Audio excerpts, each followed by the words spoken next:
Assalamualaikum warahmatullahi wabarakatuh. Selamat sore pemirsa, dimanapun Anda berada, senang sekali di sore hari ini berjumpa kembali bersama saya Imron Parsoran dalam Dialog Halo Lampung. Dan tentunya di episode kali ini kita akan membahas yang begitu sangat menarik untuk kelanjutan para remaja yang akan berkehidupan untuk berumah tangga untuk lebih sehat lagi ke depannya.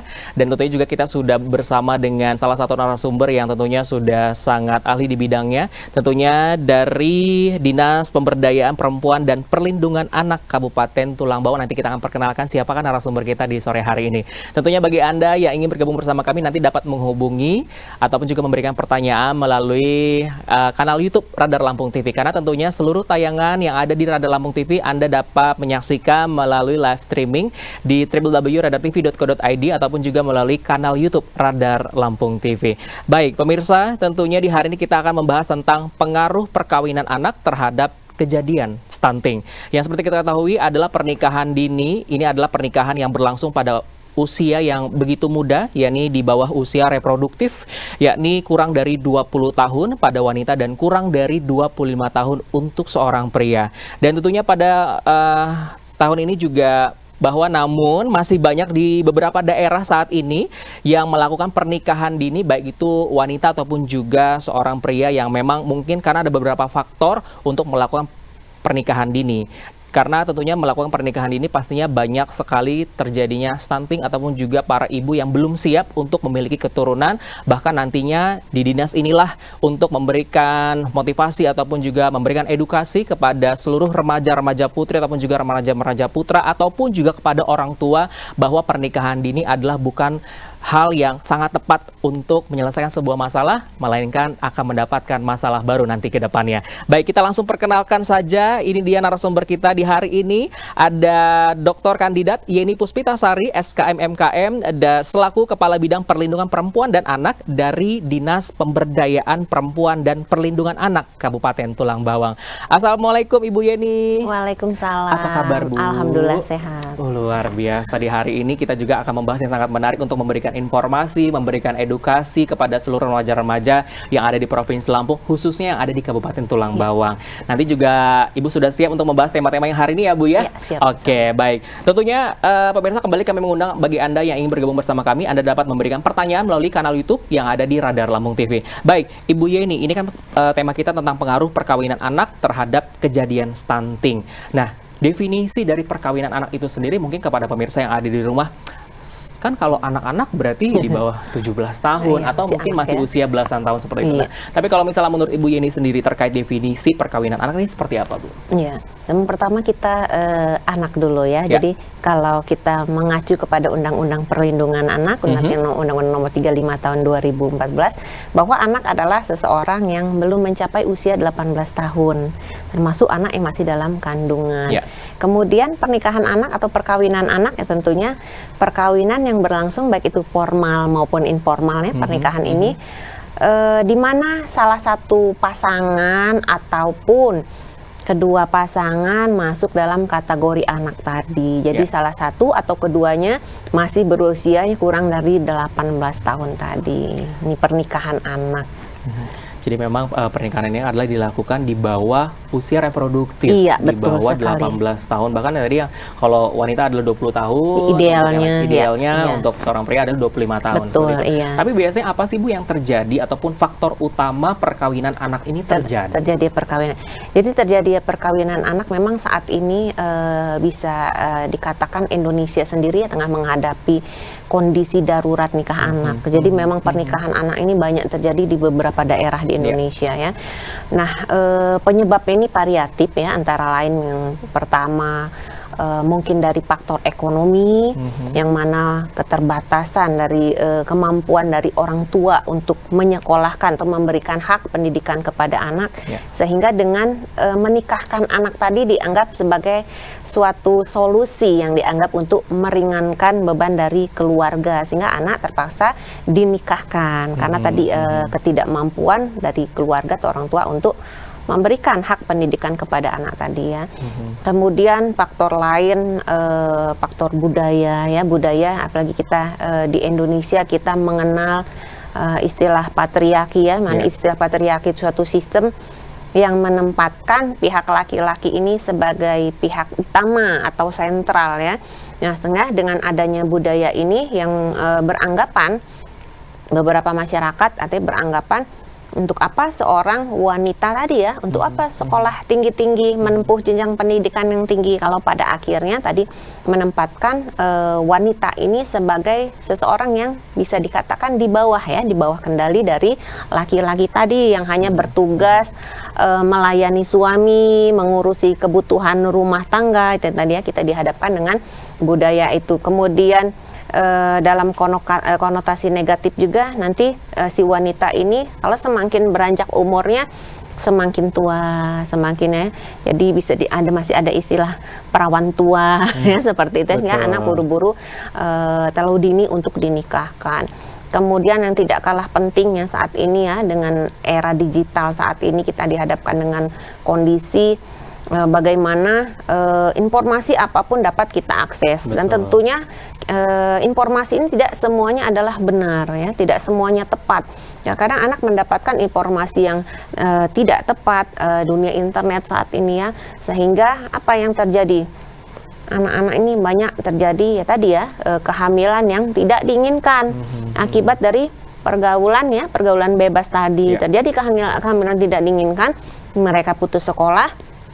Dan jalan terakhir solusinya apa? Dinikahkan, terjadilah pernikahan. Jadi untuk kondisi perkawinan anak ini memang variatif penyebabnya. Cukup beragam.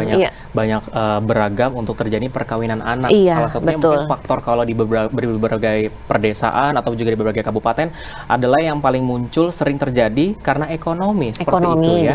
Nah, tapi kalau misalkan dari peran Dinas Pemberdayaan Perempuan dan Perlindungan Anak di Kabupaten Tulang Bawang sendiri, berarti kan tidak hanya memberikan edukasi terhadap si remajanya saja, melainkan juga memberikan edukasi kepada si orang tuanya. Betul, masyarakat secara umum. Ini dilakukan untuk memberikan edukasi khususnya untuk orang tua nih, untuk tidak buru-buru menikahkan anak yang usia masih muda, seperti apa? Iya, jadi Dinas Pemberdayaan Perempuan dan Perlindungan Anak kita bergerak terutama ini di sosialisasi ya. Kita sosialisasikan kepada masyarakat, tidak hanya masyarakat secara umum, tapi secara khusus tadi si anak dalam kategori remaja tadi ke sekolah-sekolah ya. Pada saat kali ini baru saja menghadapi MPLS ya, untuk anak-anak siswa baru. Di sini kita berikan sosialisasi, edukasi bagaimana dampak dengan terjadinya perkawinan anak ini ya, artinya banyak sekali terputusnya akses mereka kepada hak untuk mendapatkan pendidikan, kemudiannya hak paparan si anak ini mendapatkan kerentanan terhadap kekerasan dalam rumah tangga juga tinggi. Dan tidak kalah pentingnya khususnya bagi anak wanita, anak perempuan, mereka dihadapkan dengan kondisi ya tingginya kematian ibu, karena ketika terjadi kehamilan dan persalinan pada rentang usia tersebut dalam kondisi tubuh belum siap, potensi kematian yang dihadapinya 5 kali lebih tinggi terjadi pada saat hamil dan bersalin, 5 kali lebih tinggi dibandingkan dengan apabila mereka hamil dan bersalin ini di atas usia lebih dari 20 tahun. Oke, tapi kalau misalkan ada orang tua yang memberikan pernyataan, kenapa sih pemerintah ini sangat sibuk sekali untuk mengatur pernikahan anak gitu kan ya, karena kan yang menjalani juga anak saya, misalkan ada yang menjawab seperti itu. Nah, apa kira-kira yang terjadi ketika memang perkawinan anak ini benar-benar dipaksakan harus dilakukan? Nah, kedepannya apa yang terjadi nanti terhadap si ibunya atau si calon pengantinnya deh gitu? Apa yang terjadi kalau itu benar-benar dipaksakan untuk melakukan perkawinan? Memang kalau kita merujuk ke undang-undang ya, batasan minimal ya untuk pasangan pengantin tadi 19 tahun ya. 19 tahun, tapi pada dasarnya ternyata dispensasi ini banyak. Dispensasi pernikahan ini ya, artinya terjadi karena pernikahan tadi yang terpaksa dinikahkan karena misalnya tadi sudah terjadi kehamilan ya, ataupun anak tadi dianggap sudah mungkin sudah kedekatan dengan pasangannya sehingga si keluarga khawatir, takut terjadi melakukan zina ya, berzinahan ya, dan sebagainya, terpaksa dinikahkan. Dampaknya luar biasa ya, ini dampak terhadap terutama dari pihak perempuan ya, apalagi kita sekarang kita kaitkan dengan program pemerintah percepatan penurunan stunting. Nah, ini salah satu mengapa stunting ini Ria memang sudah mengalami penurunan, tetapi memang penurunan ini ya cukup tahapannya ya memang butuh kerja keras yang luar biasa. salah satu penyumbangnya adalah terjadi perkawinan anak menjadi penyumbang stunting. Mengapa?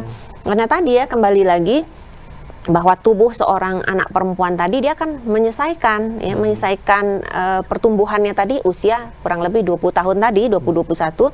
Kemudian pada saat tersebut ada satu fase namanya ya, fase peralihan dari anak kepada dewasa tadi, fase transisi, fase pubertas. Tubuh mereka untuk menyelesaikan pertumbuhan butuh gizi ya, asupan yang optimal.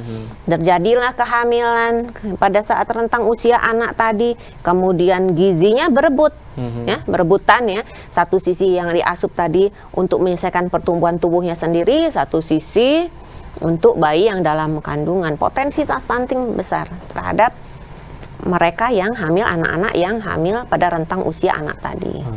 Apakah memang perkawinan anak atau perkawinan dini ketika dilakukan, tentunya faktornya tidak hanya dampaknya ke depan tidak hanya stunting. Iya, mungkin banyak ada juga sekali. yang saat ini juga sering terjadi yang sudah banyak sekali beredar informasi terjadi KDRT karena tidak memiliki mental ataupun juga memiliki kesabaran yang ternyata berkeluarga itu kan harus memiliki kesabaran gitu ya. Antar suami dan istri harus sering berkomunikasi. Nah, tapi kalau misalkan di dinas ini sendiri, apakah memang ada sosialisasi terkait KDRT ataupun juga kekerasan dalam rumah tangga untuk mencegah tidak hanya stunting melainkan juga supaya tidak ada KDRT khususnya di Kabupaten Tulang Bawang? Iya, yang kita lakukan tadi sosialisasi akan dampak-dampak perkawinan anak, benar sekali. Jadi selain stunting memang cukup luas sekali dampaknya, termasuk tadi kerentanan KDRT tadi, kekerasan yang akan dialami dia ketika menjalani kehidupan berumah tangga. Penyebabnya memang yang satu faktor utama secara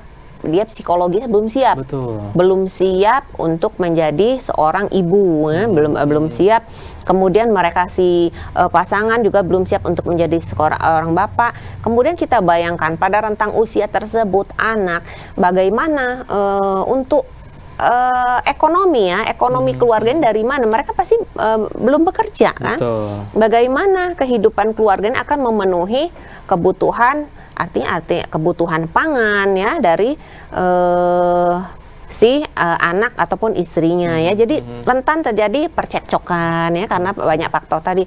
Yang satu sisi karena memang belum siap secara psikis, kemudian tekanan ekonomi menyebabkan tadi si wanita juga rentan menghadapi kekerasan, kerentanan KDRT tadi dari pihak laki-laki. Ada tadi salah satu faktor ekonomi, terjadilah percekcokan yang kemudian berakibat dari kekerasan dalam rumah tangga. Berarti memang banyak sekali faktor yang tidak baik ketika terjadi atau juga memaksakan perkawinan dini atau juga perkawinan yang dini seperti itu ya. Karena berarti apakah mempengaruhi pernikahan dini dengan tingginya angka stunting di Lampung khususnya di kabupaten, Ibu? Tentu saja. Mempengaruhi ya? Karena secara tadi sudah dijelaskan bagaimana kita stunting, definisi dari stunting sendiri adalah tadi ya gangguan pertumbuhan dan perkembangan pada seorang balita yang disebabkan oleh defisiensi gizi yang kronis ataupun yang infeksi berulang. Sudah disebutkan defisiensi gizi kronis, artinya terjadi kekurangan gizi tadi ya sejak pada saat kehamilan. Dari saat hamilnya sudah terjadi kekurangan gizi. Bagaimana tidak kekurangan gizi tadi ya, ada rebutan asupan tadi tidak optimal karena si tubuh ibunya tadi masih menyelesaikan pertumbuhan tadi, sehingga terjadi potensi menjadi anak stunting itu cukup besar. Masih salah satu yang menyumbang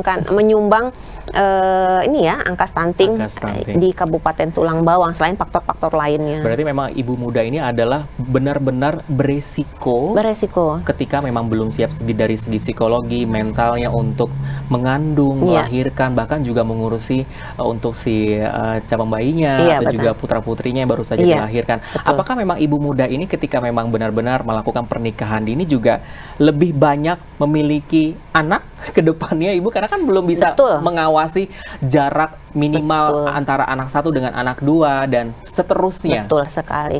Jadi semakin cepat tadi, semakin muda usia seorang wanita tadi ya, dia arti bereproduksi, potensi dia untuk lebih sering bereproduksi juga lebih tinggi ya. Kemudian ditambah tadi pengaruh tadi mungkin dia secara ilmu pengetahuan ya. Kemudian di bawah pengaruh pendidikan tentu mempengaruhi akan pengetahuan, ketidakpahaman ya, ada minimnya pengetahuan ya, kemampuan dia bagaimana, apa yang harus dilakukan, bagaimana saya memberikan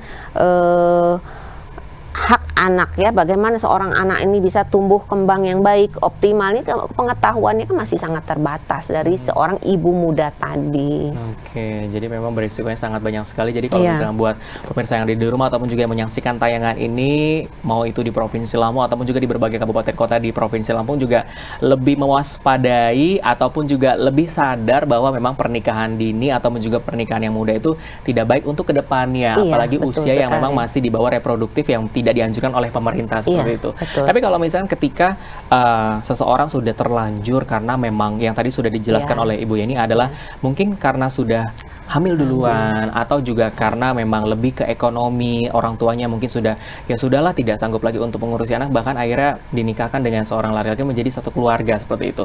Nah, terjadilah stunting. Apakah stunting ini memang terjadi karena usia atau karena dari si ibu memang kurang untuk mendapatkan gizi yang layak ketika memang dia sedang mengandung seperti itu? Iya, memang tadi kalau terjadi kehamilan pada rentang usia anak tadi ya, potensi janin dilahirkan menjadi anak stunting ini cukup tinggi karena tadi ya penyebabnya defisiensi gizi kronis karena ada tadi ya rebutan asupan tadi ya, karena si ibunya masih menyelesaikan pertumbuhannya.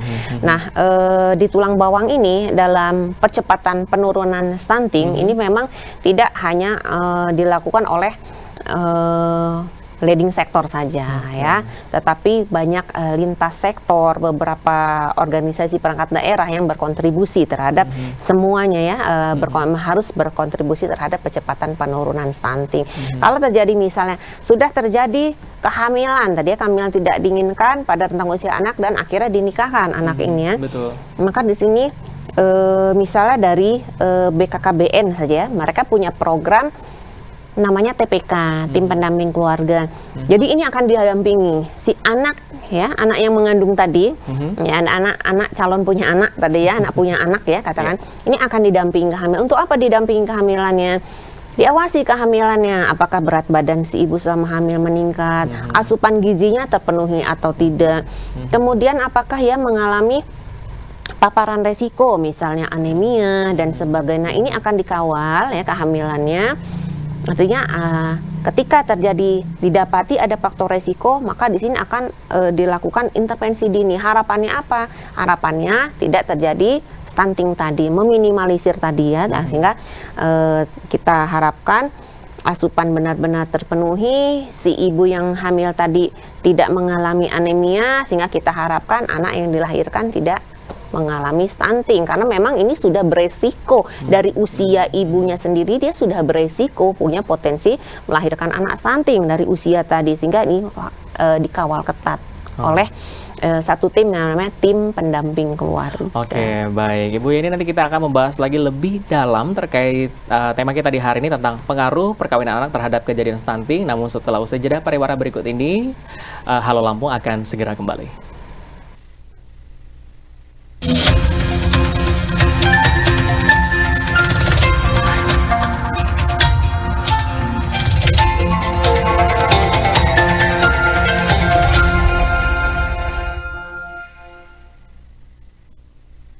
Beginilah kehidupan saat ini, menggantungkan diri pada teknologi, seakan hidup sendiri. Sama seperti diriku, setiap hari tidak pernah lepas dari alat ini, sampai-sampai lupa dengan kanan kiri. Hai, mau kemana? Seneng banget. Aduh, Kalau jalan tuh pakai mata dong, Mbak. jangan pakai kaki, Mbak, nggak pakai mata. Aku tak mengenal waktu. Semua temanku mulai menjauhiku. Pulang bareng yuk.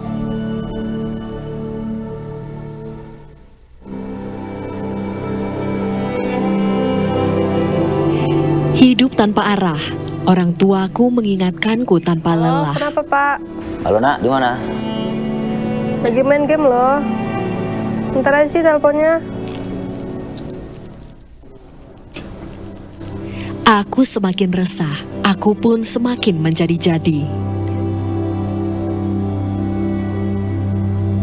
Hingga aku diingatkan oleh Woi, jangan telat lihat, jangan ngatin HP aja. bijaklah dalam menggunakan gadgetmu. Jangan sampai teknologi memperbudakmu. Kita awali informasi pertama, pemirsa 3 hari hanyut di Sungai Semoung, Lampung Barat. Roni Handoko tampak lemas dan hanya bisa menyesali perbuatannya yang telah melakukan KDRT hingga istrinya luka parah.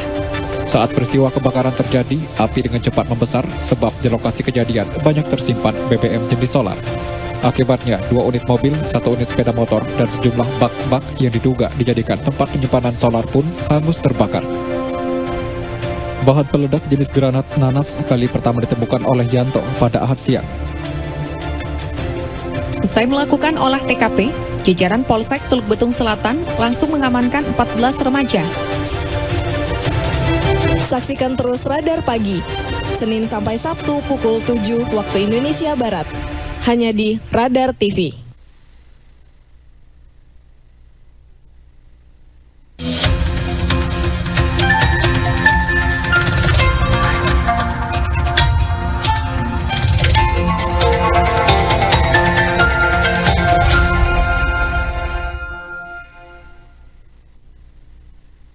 Terima kasih pemirsa, Anda masih bersama kami di Dialog Halal Lampung. Di edisi kali ini tentunya kami masih mengundang Anda untuk membahas tema yang sangat menarik di hari ini tentang pengaruh perkawinan anak terhadap kejadian stunting. Dan masih bersama dengan narasumber kita di hari ini ada Ibu Dr. Kandidat Yeni Puspitasari SKM MKM selaku Kepala Bidang Perlindungan Perempuan dan Anak di Dinas Pemberdayaan Perempuan dan Perlindungan Anak Kabupaten Tulang Bawang. Baik, Bu Yeni, kita kembali lagi membahas dengan tema yang sangat menarik sekali di hari ini. Tentunya beberapa jam yang lalu saya sempat membaca sebuah artikel di salah satu karya di universitas yang ada di Surabaya bahwa semakin tinggi prevalensi pernikahan dini di suatu daerah, maka prevalensi stunting juga semakin tinggi. Dan itu pun juga sudah dijawab oleh Bu Yeni tadi ya. Nah, apakah di Tulang Bawang sendiri sejauh ini bagaimana prevalensi untuk terkait pernikahan dini yang pada akhirnya juga tinggi untuk kejadiannya stunting? Ya.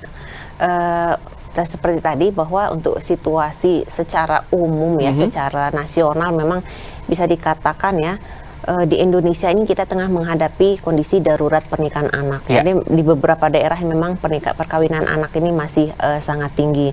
Kemudian untuk tapi untuk stunting memang di Kabupaten Tulang Bawang sendiri memang sudah mengalami penurunan ya. Kalau melihat dari kita merujuk dari salah satu survei SSGI, survei status gizi Indonesia itu pada tahun 2021 itu sempat tinggi ya, sempat 9,5, kemudian di 2022 mengalami peningkatan 0,7 menjadi 10,2%.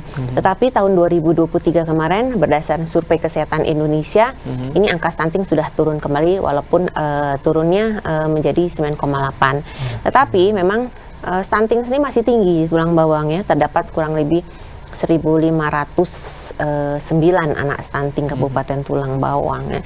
Ini karena kita bicara stunting, kontribusinya apa? Kontribusinya terhadap kualitas manusia. Kualitas manusia nanti sebagai generasi penerus, inilah perlu satu upaya penekanan dari faktor-faktor resiko tadi, termasuk salah satunya perkawinan anak yang masih cukup tinggi di Kabupaten Tulang Bawang. Oke, tapi kalau misalnya kita berbicara soal program yang ada di Dinas Pemberdayaan Perempuan dan Perlindungan Anak di Kabupaten Tulang Bawang terkait untuk pencegahan terjadinya pernikahan dini di Kabupaten Tulang Bawang khususnya, ini program yang dicanangkan ini seperti apa sih Bu? Selain sosialisasi yang mungkin tadi juga memang sangat penting adalah untuk menyampaikan informasi yang bermanfaat. Jadi tadi sosialisasi benar ya sudah kita lakukan kepada siapa? Kepada sasarannya. Betul. Misalnya tadi ke sekolah ya. Apalagi pada saat masa MPLS kemarin siswa baru masuki lingkup sekolah ya. Di situ dilakukan sosialisasi. Kemudian Dinas Pemberdayaan Perempuan dan Perlindungan Anak Kabupaten Tulang Bawang juga melakukan pembinaan ekonomi kreatif ya. Tadi kita tahu salah satu penyebab terjadi perkawinan anak ini salah satu faktor ekonomi. Nah, ini kita lakukan pembinaan ekonomi kreatif ya. Nah, jadi tujuannya apa? Tujuannya untuk meningkatkan ekonomi dari keluarga. Harapannya ekonomi meningkat, kemudian keluarga tersebut misalnya ya ada di situ ada anak balita atau ibu hamil ya, mereka dapat memiliki kemampuan misal untuk memberikan asupan nutrisi yang baik. Kemudian tadi berhubungan dengan misal masih ada anak yang sedang menempuh jenjang pendidikan sekolah, ini harapannya berkontribusi terhadap kemampuan dari keluarga tadi untuk memberikan hak anak tadi, hak pendidikannya.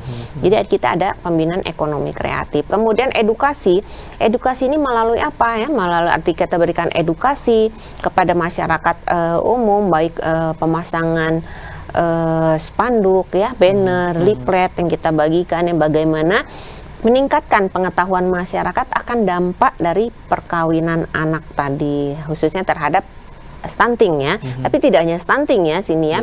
Konteksnya dampak dari terjadi perkawinan anak ini cukup luas ya tadi ya, bagaimana terhadap kehamilannya, kemudian bayi yang akan dilahirkan ya, termasuk stunting tadi. Nah tadi Bu Yeni membahas tentang tidak hanya memberikan sosialisasi, namun juga pendampingan untuk ekonomi kreatif. Nah saya tertarik dengan ekonomi kreatif yang salah satu program yang ada di Dinas Pemberdayaan ini. Nah ini seperti apa Bu yang sudah dijalankan yang untuk mendukung atau juga mensupport ekonomi kreatif sehingga ini menjadi salah satu penambahan ekonomi bagi warga sekitar ataupun juga untuk orang tua yang sehingga nantinya tidak berpikir bahwa anaknya harus menikah dini. Iya, iya. Pembinaan ekonomi kreatif ini menyesuaikan dengan produk apa yang ada di kampung ya, di desa kampung masing-masing. Itu kita dibantu diberikan pembinaan. Kemudian di sana misalnya ada produk-produk khas yang menjadi tulang bawang ya, kerajinan dan sebagainya. Ini dibantu dibina, tentu tidak hanya dari Dinas Pemberdayaan Perempuan dan Perlindungan Anak, tapi berarti beberapa OPD juga, ada beberapa satker juga turut memberikan pembinaan di situ untuk yang tadi tujuannya untuk peningkatan ekonomi mereka. Jadi beragam menyesuaikan dengan produk ciri khas dari masing-masing kampung. Misalnya sana ada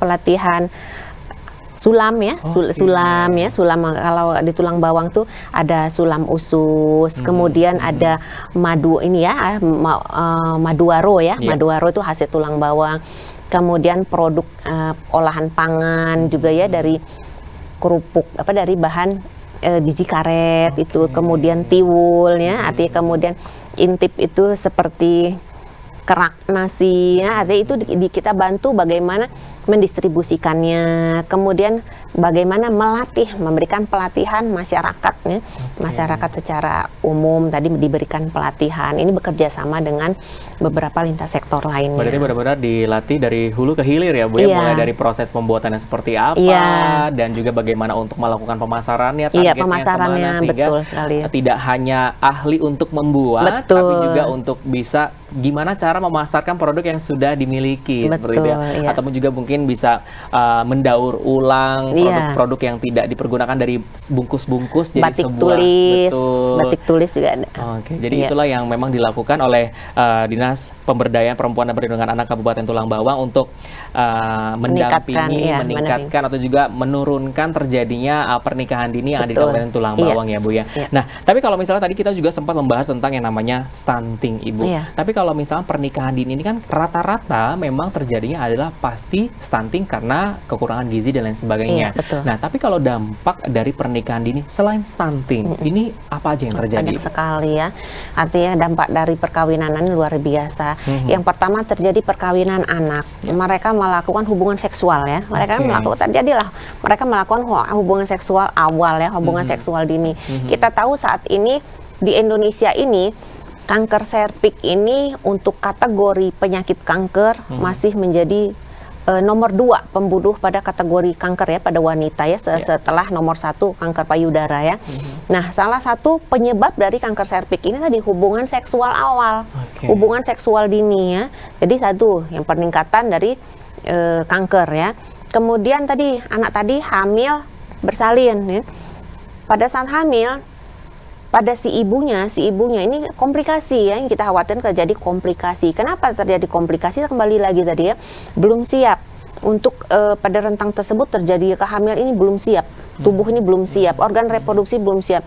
Kemudian setelah bersalin mereka di potensi terjadi perdarahan ya. Seharusnya ketika setelah bersalin rahim ini kan akan berkontraksi, kontraksi kembali ya, berkontraksi, mengecil kepada bentuk semula ya, sesuai dengan tahapannya. Kemudian tadi tidak mau berkontraksi, terjadilah perdarahan.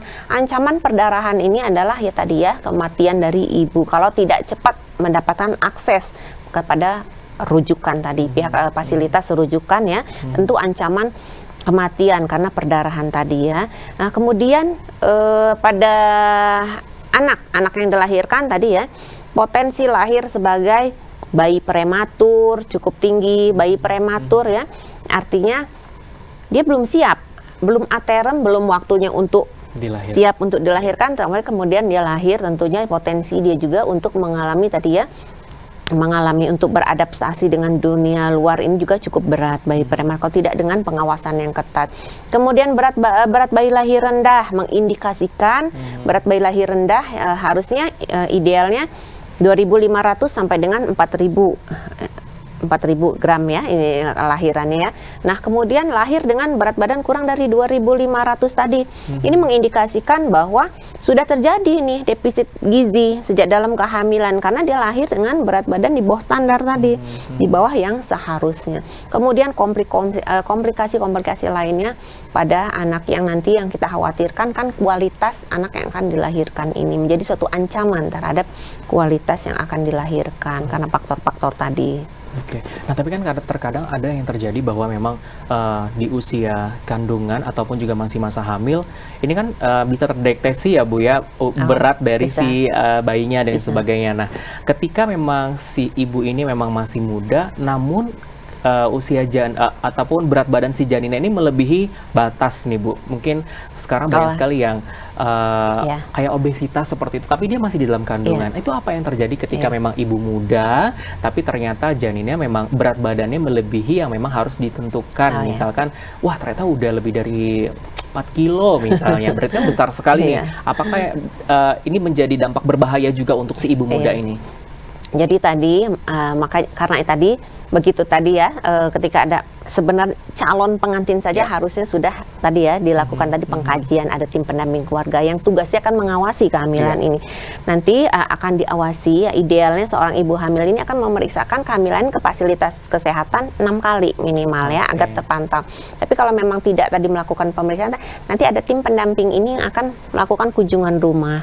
Ini mereka terpantau ya, artinya peningkatan berat badannya gimana ya. Kalau memang akurat ya, untuk akurasi kita melakukan pengukuran merujuk kepada dokter dengan USG akan ketahuannya berapa nih tafsiran saat ini kondisi berat janin. Tetapi dengan pengukuran yang dilakukan oleh tenaga kesehatan seperti bidan itu dapat diketahui juga ya, pengukuran tinggi fundus uteri ini akan bisa mampu memprediksi berapa berat janin saat ibu hamil tersebut. Ini akan diawasi ya. Kalau memang ternyata masih jauh, ibu dikejar gizinya ya.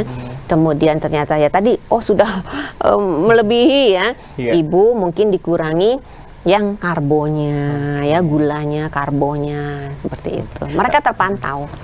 Jadi memang harus dipantau, terus ada dibilang tadi harus 6 kali berkunjung ke fasilitas kesehatan supaya mengetahui seperti apa perkembangan dari si janin itu sendiri dan perkembangan dari kesehatan si ibunya nanti ketika memang melahirkan seperti itu. Tapi kalau misalnya prevalensi untuk pernikahan dini yang ada di Kabupaten Tulang Bawang sejauh ini seperti apa sih Bu? Kalau tadi kan Ibu sudah menjelaskan terkait prevalensi stunting bahwa memang ada penurunan setiap tahunnya. Tapi kalau untuk pernikahan dini sendiri di Kabupaten Tulang Bawang, apakah memang sama halnya ada penurunan seperti stunting atau memang seperti apa? Kalau untuk perkawinan anak ini indikator kita, artinya kita melihat ada rentang usia ya, rentang usia persalinan ya, rentang usia persalinan yang terjadi pada rentang usia yang kurang dari 20 tahun tadi.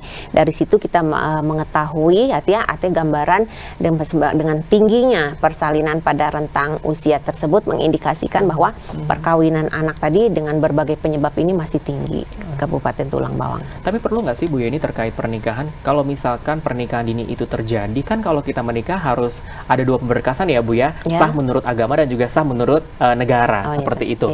Nah, apakah ketika memang pernikahan dini ini terjadi, pemerintah tidak harus mengizinkan atau tidak mengeluarkan surat dari sahnya dari secara negara atau seperti apa kebijakannya? Iya. Kalau kita merujuk ke undang-undangan pada rentang usia 19 tahun ya. Tetapi tadi ini sebenarnya ada di Kemenak ya, Kementerian Agama ya. Tetapi kita tahu bahwa dispensasi ya. Dispensasi artinya tergantung apa yang terjadi dari si anak itu ya. Kalau memang tadi ya salah satu terjadi tingginya dispensasi ini karena memang penyebabnya karena sudah hamil seperti itu ya. Karena tadi terjadi sudah kehamilan tidak diinginkan. Sehingga angka dispensasi juga pemerintah satu sisi mengeluarkan undang-undang yang mengatur batasan usia 19 tahun tadi. Tapi salah satu sisi dengan berbagai faktor tadi ya. Apalagi tadi saya sebutkan tadi kita hidup di era digital saat ini ya, bagaimana akses informasi ya mudah didapatkan, tentunya tadi belum tentu semuanya tepat. Terkadang mendapat akses informasi yang kurang tepat. Hingga terjadilah ya tadi ya kehamilan yang tidak diinginkan kan. Kemudian ancaman bagaimana di era ini juga ya, ancaman terhadap eksploitasi seksual anak juga yang dilakukan oleh orang asing ya, tentunya melalui berbasis internet tadi ya, itu juga menjadi satu ancaman juga terjadinya dari perkawinan anak ini tadi, kehamilan tidak diinginkan ini. Nah, Ibu, saya juga pernah baca di sebuah internet, ini kan ada yang namanya terkadang pernikahan atau juga yang bisa dibilang kayak sambung gitu loh Bu. Jadi kayak sebuah keluarga yang memang secara kesehatan mereka tidak bisa memiliki anak, namun akhirnya mengambil wanita lain yang lebih muda untuk bisa mengandung si anak itu. Nah, ini gimana kalau misalkan memang si anak ini memang bahwa usianya masih di bawah umur seperti itu? Saya menyebutnya adalah pernikahan ambil anak gitu Bu. Itu seperti apa? Jadi kepada wanita lain yang usianya tapi di bawah usia muda. Di bawah usia. Nah, ini kan terkadang di bawah pantauan dari dinas terkait ya Bu, karena itu lebih ke internal dari si keluarganya itu sendiri. Kalau itu terjadi bagaimana? Sama saja perkawinan anak itu. Sama saja. Masih saja dia dinikahkan kan, dinikahkan tetapi masih rentang usia anak. Meskipun misalnya si suaminya mungkin dengan rentang usia sudah cukup, rata-rata mungkin seperti itu ya, sudah mapan ya secara itu tadi ya, terjadi salah satu penyebab mungkin perkawinan anak ini juga karena untuk status sosial. Nah, keluarga melihat bahwa calon suaminya dengan status sosial yang sosial ekonomi lebih tinggi ya, kemudian menikahkan untuk mengangkat dengan asumsi mengangkat derajat anak untuk status sosial terangkat. Ya, tetap saja kalau kita merujuk kepada definisi perkawinan anak tadi, salah satu atau keduanya masih dalam rentang usia anak. Kembali lagi ke perundang-undangan seperti itu ya, walaupun memang didukung dari segi gizi, didukung dari segi apapun yang dibutuhkan oleh si ibu sendiri, kalaupun memang usianya masih muda juga pasti memiliki resiko yang berbahaya. Tetap sama seperti resikonya, itu ya. Nah, apakah memang si ibu muda ketika ini sudah diprediksi stunting anaknya, karena kan bisa diprediksi ya Bu, stunting ini, atau stunting ini setelah melahirkan diprediksikannya? Ya, kalau stunting sendiri kita mengetahui setelah dilakukan pengukuran antropometri, indikasinya kan tinggi badan, tinggi badan tidak sesuai dengan usianya, anak itu pendek ya, tinggi badannya tidak sesuai dengan yang seharusnya, itu indikasinya. Tetapi kita sudah mampu melihat, artinya misalnya ketika pada saat hamil, tidak terjadi peningkatan berat badan, ini sudah bisa kita antisipasi. Ibu tidak naik berat badan ibu, ini sudah kita bisa antisipasi. Itulah fungsi dari pengawasan tadi oleh tim pendamping. Kita penuhi, artinya kita berikan edukasi untuk memenuhi kebutuhan gizinya. Kemudian memberikan bantuan gizi, bantuan pangan kan, bantuan makanan PMT ya, PMT pemberian makanan tambahan bagi untuk mensupport gizi dari ibu, ini sudah terbaca. Itulah fungsi ketatnya pengawasan yang dilakukan oleh tim pendamping. Kita mengantisipasi faktor-faktor itu terjadi. Oke. Tapi kalau misalkan ibu muda nih Bu yang lagi hamil, tentunya juga tidak hanya dibutuhkan untuk mendapatkan gizi yang cukup, melainkan juga pasti ketenangan hidupnya, ketenangan dirinya, bahkan juga jauh dari kata stres seperti itu. Nah, apakah memang stunting ini atau risiko-risiko yang terjadi kepada ibu hamil ini juga mempengaruhi ketika ibu ini stres, tidak didukung oleh suaminya, tidak didukung oleh keluarga terdekatnya? Apakah memang ini sangat berbahaya juga? Selain juga tidak mendapatkan gizi yang baik, tapi ternyata stres juga nih gitu. Tentu saja. Jadi dengan kondisi dia belum siap untuk menjadi seorang ibu, ya. Pernah mendengar mungkin kita postpartum blue, ya, baby blues ya, seperti itu. Itu suatu keadaan depresi ya, karena depresi karena ibu tadi dia secara psikologis, emosional dia belum siap untuk bagaimana menghadapi ya kelahiran dari seorang bayi terjadi. Kemudian terjadi misal ibu berakibat dampaknya misal ibu tidak mau memberikan ASI kepada si bayi yang dilahirkan misalnya tadi ya. Sementara ASI itu sendiri ya tadi ya definisi dari stunting penyebabnya defisiensi gizi kronis, kemudian infeksi yang berulang. Nah, infeksi ini ya air susu ibu ya, artinya air susu ibu yang pertama itu namanya itu kan kolostrum ya. Kolostrum ini kaya akan imunoglobulin yang banyak mengandung ya, artinya memperkuat sistem pertahanan tubuh dari si bayi hingga tidak mudah sakit.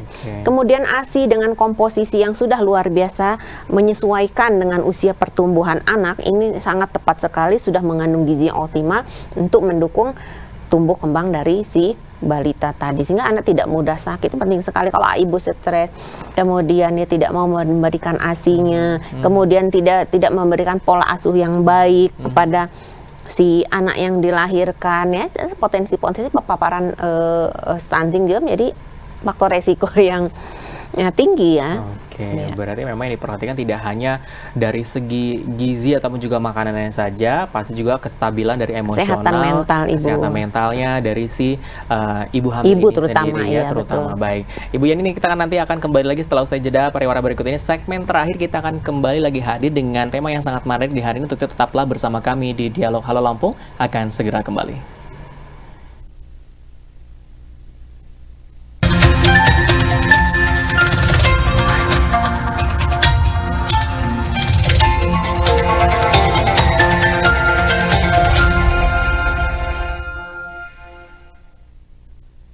Beginilah kehidupan saat ini, menggantungkan diri pada teknologi, seakan hidup sendiri. Sama seperti diriku, setiap hari tidak pernah lepas dari alat ini, sampai-sampai lupa dengan kanan kiri. Hai, mau kemana? Sombong banget. Aduh, kalau jalan tuh pakai mata dong, Mbak. Jangan pakai kaki, Mbak, nggak pakai mata. Aku tak mengenal waktu. Semua temanku mulai menjauhiku. Pulang bareng yuk.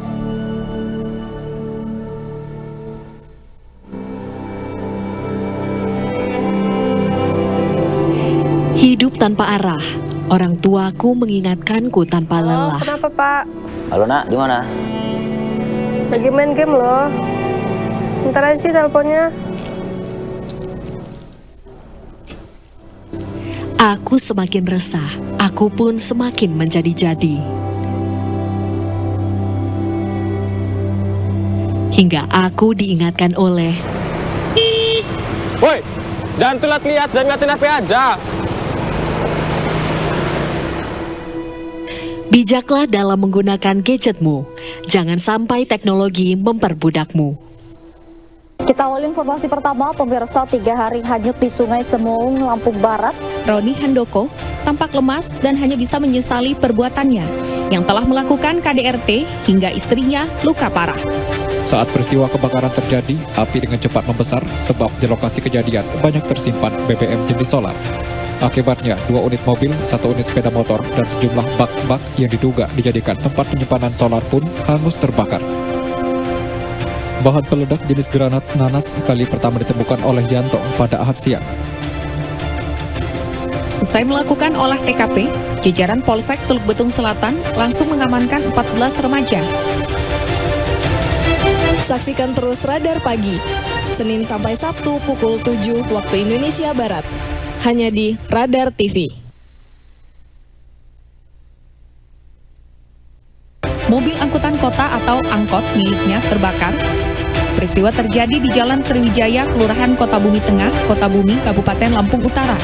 Ribuan massa dari 2 kecamatan di Lampung Selatan siap hadang alat berat diduga akan membongkar jalan cor beton di Desa Pematang Pasir, Sumber Agung, dan Desa Sidoasih. Jajaran Polsek Sukarame melakukan rekonstruksi tawuran yang mengakibatkan GIZ meninggal dunia. Tawuran terjadi di Jalan Lintas Sumatera Soekarno-Hatta, Kelurahan Waidadi Baru, Kecamatan Sukarame, Kota Bandar Lampung. Sejumlah harga kebutuhan bahan pokok di Bandar Lampung terus mengalami kenaikan harga signifikan. Lonjakan harga akibat dampak kekeringan melanda hampir seluruh wilayah beberapa bulan terakhir. Saksikan terus Radar Malam setiap hari pukul 21 waktu Indonesia Barat, hanya di Radar TV.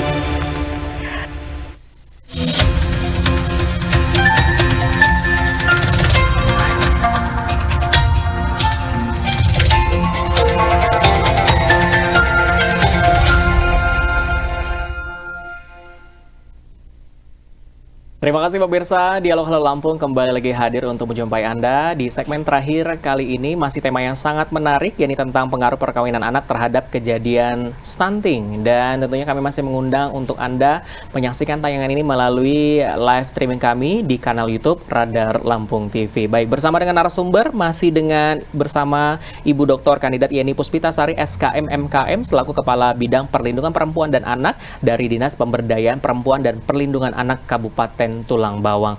Baik, Bu Yeni, ini kan kalau Bu Yeni kan kalau kita lihat di sini Kepala Bidang Perlindungan Perempuan dan Anak, Bu. Nah, tapi kalau kita berbicara soal tupoksi ataupun tugas dari bidang ini sendiri, selain untuk perkawinan dini, mencegah perkawinan dini, selain mencegah perkawinan dini, tupoksinya apa lagi nih, Bu? Ya. Selain dengan perkawinan anak tadi nanti ada kita pencegahan ya. Jadi perlindungan perempuan dan anak. Jadi kita melakukan sosialisasi pencegahan kekerasan terhadap perempuan dan anak. Kemudian tindak pidana perdagangan orang. Kemudian termasuk bullying ya. Bullying yang sekarang marak ya di lingkup anak-anak sekolah ataupun secara umum bullying. Kemudian termasuk perkawinan anak ini. KDRT termasuk ya, Bu, betul, ya? KDRT. Oke, berarti kalau misalkan yang terjadi ketika seorang mendapatkan kekerasan dalam rumah tangga ataupun juga mendapatkan menjadi jebakan bahwa dia menjadi salah satu perdagangan orang ataupun juga menjadi salah satu korban bullying dengan teman, mau itu bullying secara verbal ataupun juga non-verbal. Ini yang dilakukan si korban ini, apa yang harus dilakukan supaya ini benar-benar bisa meminimalisir atau juga menyetop dengan kejadian-kejadian yang sudah kita tadi sudah melakukan sosialisasi terkait tindakan-tindakan upaya-upaya pencegahan tadi ya, kekerasan terhadap perempuan anak, bullying ya, kemudian perdagangan orang dan sebagainya. Jadi kita juga sosialisasi kepada masyarakat apa yang harus dilakukan oleh masyarakat ketika misalnya mereka mengalami suatu kekerasan, misalnya katakanlah kekerasan dalam rumah tangga, silahkan untuk mengadukan kepada Dinas Pemberdayaan Perempuan dan Perlindungan Anak. Nanti ada bagian UPTD yang akan mendampingi kasus tersebut. Oke, proses pendampingan yang seperti apa ketika memang ada seorang ibu ataupun seorang perempuan yang mendapatkan kekerasan di dalam rumah tangga. Ini pendampingan yang seperti apa yang dilakukan oleh PPA, Ibu, selain juga melindungi bahwa si ibu ini benar-benar harus dilindungi dari terjadinya kejahatan kembali oleh orang tersebut. Sesuaikan dengan kebutuhannya. Jadi nanti kita fasilitasi ya. Arti kalau itu adalah masuk ke dalam satu ranah pidana ya, artinya suatu tindakan kekerasan itu terkait dengan kriminal ya, pidana ya. Nanti kita lintas sektor, kita koordinasi kepada kepolisian kan, kepada pihak kepolisian. Kemudian misalnya tadi kasus kekerasan dia mengalami suatu traumatik ya. Ini kita fasilitasi kepada psikolog ya, kepada kita hadapkan kepada psikolog. Itu tergantung dengan kebutuhannya. Kita saling berkoordinasi. Oke. Nah, kan terkadang orang ini masih bingung ya Bu ya bagaimana untuk melaporkannya atau bisa menghubungi kemana. Betul. Atau juga ada langkah-langkahnya nggak sih Bu untuk bagi orang-orang yang ingin melaporkan bahwa dia terkena menjadi korban kekerasan, korban perdagangan orang ataupun juga bullying. Langkah yang mereka lakukan sebagai korban untuk terhubung oleh PPA ini seperti apa? Termasuk tadi salah satu misalnya ada kita kan sosialisasi kepada siswa misalnya siswa.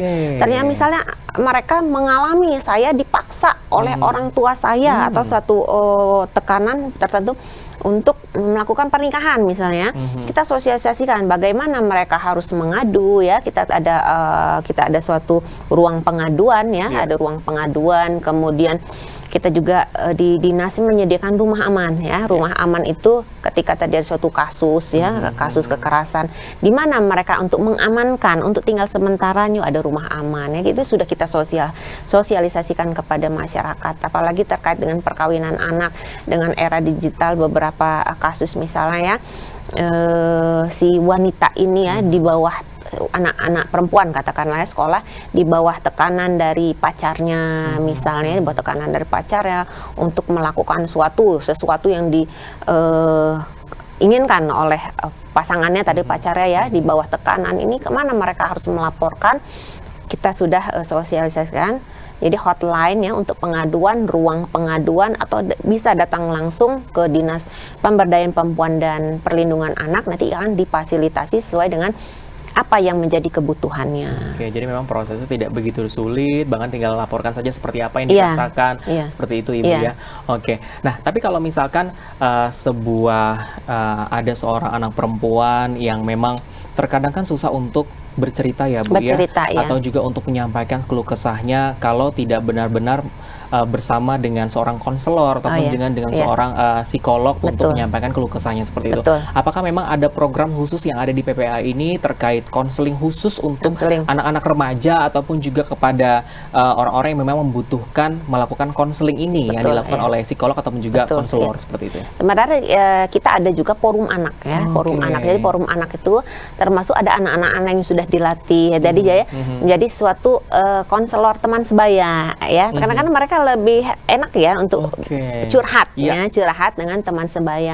Nah, anak-anak tadi sudah kita berikan pendidikan, pelatihan ya, apa yang harus disikapi, bagaimana tindakan apa yang harus dilakukan, dan ini di bawah koordinasi dengan dinas.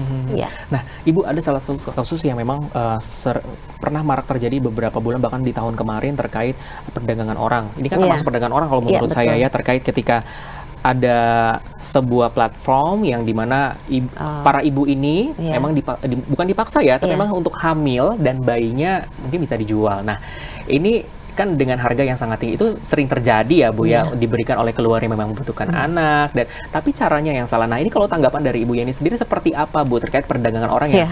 Wanita dipaksa hamil tapi bayinya untuk diberikan ke orang lain bahkan dijual. Masuk kategori itu ya, tindak pidana perdagangan orang ya. Seorang anak tadi ya, dia punya hak ya tadi ya, hak pemenuhan anak tentunya di sini terabaikan. Kalau memang artinya ada laporan seperti ini, dinas pemberdayaan perlindungan bergerak cepat juga, koordinasi itu kita sudah terjalin koordinasi dengan lintas sektor tadi, kemudian misal aparat penegak hukum, kemudian tadi ya sesuai dengan kebutuhan ini kita sudah terjalin kerjasama.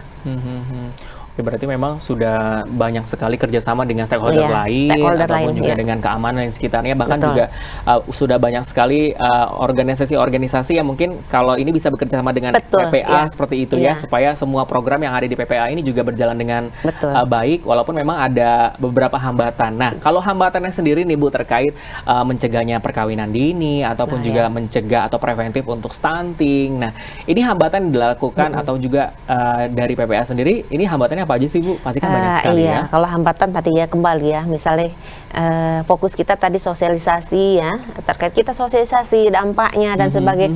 Tapi kembali lagi merubah suatu budaya ya, merubah perilaku tidak seketika segitu saja. Kita perlu continue terus menerus ya, artinya bagaimana mengubah mindset mereka terhadap kita tadi ya, kita ini ada budaya patriarki ya, tidak semua orang, apalagi dengan dasar tadi pengetahuan dipengaruhi oleh pendidikan ya. Jadi kita menghadapi masyarakat yang cukup beragam, tentunya ya pasti hambatan itu juga pasti beragam juga ya. Jadi tapi dengan tadi ya sejauh ini kasus-kasus sudah bisa ditangani, diatasi dengan tadi ya koordinasi antar stakeholder lainnya sudah bisa teratasi ya. Tetapi ya hambatan tadi mungkin kebanyakan ya asalnya dari mungkin masyarakat ya, kita tadi mengubah perilaku tadi ya, karena ya tadi ya sulit ya, seperti budaya, bagaimana asumsi mereka, pola pikir mereka, ini kan banyak faktor yang mempengaruhi ya. Kita berbicara dengan masyarakat dari golongan mungkin tingkat pendidikan yang ini ya, tingkat pendidikan rendah ya, mengubah pemahaman pola pikir ini membutuhkan waktu yang tidak sebentar. Betul, tuh karena ya. melakukan sosialisasi juga tidak hanya cukup sekali, melainkan juga ada pertemuan-pertemuan yang dilakukan berkali-kali secara kontinu, ya. berulang kali. Karena memang supaya lebih paham lagi ke depannya, karena sosialisasi sekali terkadang ya udah yang penting kumpul, tapi setelahnya nggak tahu apa yang sudah disampaikan seperti itu. Tapi apakah program yang dilakukan oleh Dinas Pemberdayaan Perempuan dan Perlindungan Anak Kabupaten Tulang Bawang ini memang tertata dengan secara menyeluruh Ibu sampai ke daerah 3T seperti itu? Ya. Karena penyusunan program kegiatan ini untuk tahun yang akan datang sudah kita susun pada saat tahun sebelumnya. Jadi sudah tertata sesuai dengan Juknis ya, tentunya kita tidak keluar dari petunjuk teknis dalam penyusunan program atau kegiatan. Nah, tapi kalau misalkan mungkin kalau di daerah khusus inti dari Tulang Bawang mungkin tersampaikan informasi dengan program tersebut. Tapi kalau terkadang kan di daerah tertinggal ini kan yang disampaikan oleh Ibu adalah tidak hanya dari pola pikir, tidak hanya dari budayanya. Kadang-kadang ada orang-orang yang mohon maaf yang pinggiran atau juga di daerah tertinggal ini kan terkadang minim informasi, terus dari segi infrastruktur juga mungkin kita sulit untuk ke sana, aksesnya ke sana seperti itu. Tapi bagaimana untuk menyampaikan program ini benar-benar berjalan di daerah tersebut? Ibu? Memang kalau untuk mengandalkan dari dinas saja ya, kita juga kan mengalami keterbatasan anggaran untuk melakukan sosialisasi ke seluruh tempat. Tetapi apresiasi juga dari dana desa saat ini juga kan mereka mengalokasikan untuk sosialisasi. Jadi kita memenuhi undangan dari kampung ya, kalau di Tulang Bawang itu untuk singkat desa disebut dengan kampung, kita memenuhi undangan untuk melakukan sosialisasi. Jadi kita hadir sebagai narasumber. Jadi suatu apresiasi juga dari dana desa yang telah mengalokasikan sosialisasi termasuk apapun bentuk bullying ya, kemudian kekerasan terhadap perempuan anak, kemudian perkawinan anak kepada masyarakatnya. Oke, berarti mungkin bisa juga bekerja sama dengan kelurahan sekitar, kecamatan sekitar untuk menjalankan program ini, walaupun memang misalkan si tim dari PPA-nya tidak hadir, tapi memang programnya berjalan seperti itu ya Bu ya. Oke. Nah, tapi kalau misalkan kan biasanya kita dari dinas adalah sering mendengar pendapat dari masyarakatnya, dari warga sekitar. Sejauh ini Ibu dari Dinas Pemberdayaan Perempuan dan Perlindungan Anak di Kabupaten Tulang Bawang, apa yang Ibu dengar, apa yang Ibu mendapatkan informasi yang dibutuhkan oleh masyarakat yang setelah disampaikan, Bu kita butuh ini nih, tapi sejauh ini Tulang Bawang mereka membutuhkan apa nih Bu? Dari tulang bawang ya. Sebenarnya kembali lagi tadi kalau kita juga punya forum ya, forum kita berdiskusi misalnya terkait perkawinan anak, kita forum berdiskusi dengan para guru ya. Kendala yang dihadapi saat ini memang yang luar biasa dibutuhkan itu ada sosialisasi kepada anak-anak, karena mereka ini pelakunya. Sebagai pelakunya ini mereka yang akan mengalami ya tadi ya paparan ya, informasi tadi ya, akses informasi yang begitu gampang, begitu mudah ya, artinya eksploitasi seksual ini banyak terjadi ya, artinya berbasis informasi IT ya, artinya sekarang dunia semakin canggih, ini juga merusak pola pikir ya, merusak pola pikir generasi muda ya, penyebab terjadinya perkawinan anak itu masih juga didominasi antara karena tadi kehamilan tidak diinginkan. Nah ini kita perlu harapan dari mereka yang semakin banyak sosialisasi tentunya yang dilakukan kepada dari dinas PPPA ini sendiri. Berarti memang banyak sekali requestannya adalah dari sekolah ataupun juga dari masyarakat untuk sosialisasi kepada langsung kepada anak-anak untuk melakukan yang mungkin sekitar 1 semester sekali melakukan sosialisasi atau mungkin sebulan sekali mungkin karena semakin banyak mendengarkan sebuah informasi, semakin banyak mendapatkan sebuah pembelajaran terkait perkawinan usia dini ataupun juga hal lain sebagainya, mereka semakin mengerti dan paham paham bahwa oh ternyata perkawinan dini atau perkawinan di usia muda itu sangat berbahaya ketika dilakukan seperti itu. Baik. Kalau untuk ke masyarakat memang tetap dilakukan, tapi fokus itu kepada tadi yang akan menjadi pelakunya tadi, para remaja ya, tadi di sekolah-sekolah yang ada di Kabupaten Tulang Bawang. Baik, kita Bu Yeni sudah ada di penghujung acara kita di hari ini. Mungkin ada yang ingin disampaikan kepada seluruh pemirsa yang ada di rumah terkait tema kita di hari ini tentang pengaruh perkawinan anak terhadap kejadian stunting. Silakan Ibu. Iya. Baik, mengacu tadi dari bahwa bagaimana besarnya dampak dari perkawinan anak terhadap kejadian stunting ini, harapannya adalah para remaja anaknya untuk melakukan penundaan terjadinya perkawinan anak sampai dengan rentang usia yang cukup. Tadi sudah disebutkan pada wanita 20-21 tahun, pada laki-laki 25 tahun. Harapannya apa? Pada rentang usia tersebut tubuh secara fisik sudah siap, kemudian secara psikologis juga sudah siap. Harapannya generasi yang akan dilahirkan, anak-anak yang dilahirkan menjadi anak-anak yang terbebas dari stunting dan menjadi anak-anak yang berkualitas. Lakukanlah hal-hal yang positif, lanjutkan semangat untuk terus menempuh pendidikan untuk mengejar kehidupan yang lebih baik. Baik, terima kasih sekali Ibu Dr. Kandidat Yeni Puspitasari SKM MKM dari Kepala Bidang Perlindungan Perempuan dan Anak dari Dinas Pemberdayaan Perempuan dan Perlindungan Anak Kabupaten Tulang Bawang sudah hadir di studio Radar Lampung TV membahas tema yang sangat menarik, memberikan edukasi ataupun juga memberikan kesadaran untuk masyarakat yang ada di Provinsi Lampung, khususnya di Kabupaten Tulang Bawang, bahwa memang melakukan pernikahan dini di usia yang sangat muda ini banyak sekali dampak yang negatif, tidak hanya dari sang ibu, bahkan juga untuk si bayinya ketika dilahirkan, ataupun juga dari segi kesehatan, segi gizi, sampai juga bagaimana tumbuh kembang dari si anak ketika memang dari si ibu yang terlalu muda untuk memiliki seorang anak. Dan akhirnya usai sudah perjumpaan kita pada sore hari ini, pemirsa, tentunya saya Imron Parsoran selaku ibu tugas pada hari ini mengucapkan terima kasih atas perhatian Anda. Selamat sore dan sampai jumpa. Radar Lampung TV, mantap nihan.